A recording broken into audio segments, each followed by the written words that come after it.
मंगलवार की रात छत्तीसगढ़ के बिलासपुर के पास हुई इस भीषण रेल दुर्घटना में कम से कम 11 लोगों की मौत हो गई।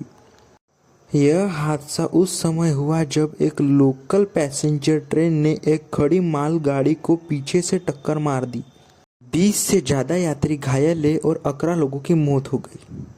प्रारंभिक जांच में सामने आया है कि पैसेंजर ट्रेन के लोको पायलट ने सिग्नल तोड़ दिया था, यानी ट्रेन ने लाल सिग्नल पार कर लिया और यही इस भीषण टक्कर की वजह बनी। दुर्भाग्य से ट्रेन चालक खुद इस हादसे में मारे गए। हादसे में शामिल लोको पायलट अपनी ऑफ ड्यूटी टेस्ट क्लियर नहीं कर पाए थे, बावजूद इसके उन्हें ड्यूटी पर लगाया गया था।